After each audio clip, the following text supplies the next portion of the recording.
भारतीयों को लेकर अपने दिए गए विवादित बयान के लिए जब ताइवान की श्रम मंत्री सू मिंग चुन बुरी तरह से घिर गईं, तो उन्हें माफी मांगनी पड़ी। उन्होंने सार्वजनिक तौर पर यह बयान जारी करके माफी मांगी है।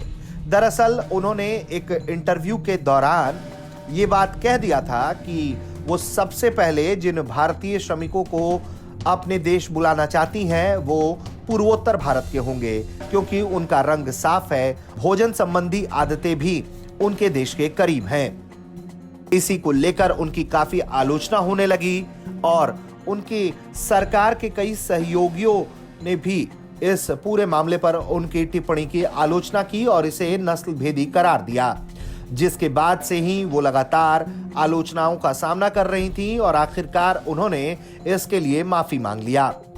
दरअसल भारत और ताइवान के बीच 16 फरवरी को एक एमओयू पर हस्ताक्षर हुआ था, जिसके तहत भारत को ताइवान के अपने देश से मजदूर भेजने वाला था, जो ताइवान में कई अलग अलग क्षेत्रों में अपना कार्यबल के जरिए सहयोग देते।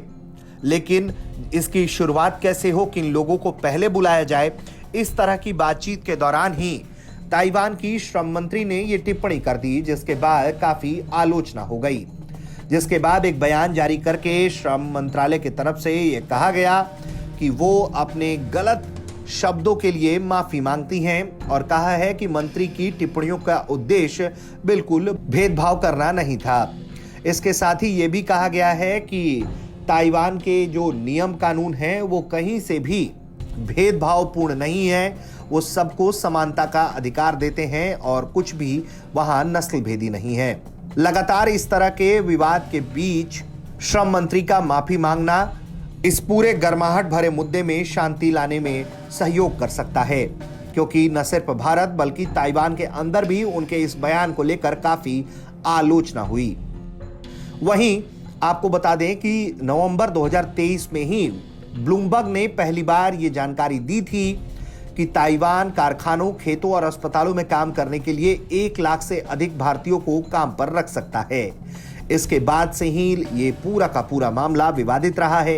एक तरफ जहां चीन इस पूरी योजना को लेकर अपनी आंखें टेढ़ी करता रहा है, वहीं शुरुआती दौर में ताइवान की तरफ से 1 लाख भारतीयों को अपने देश में जगह देने के लिए और काम करने देने के लिए जो संबंधित खबरें थी उन्हें फर्जी तक करार दिया गया। लेकिन बाद में 16 फरवरी 2024 को यह जानकारी सामने आई कि ताइवान और भारत के बीच एक एमओयू पर हस्ताक्षर हुआ है, जिसके तहत भारत अपने देश के लोगों को ताइवान में काम करने के लिए भेजेगा।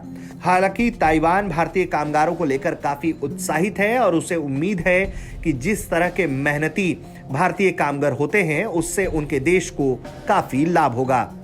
ब्यूरो रिपोर्ट, भारत तक।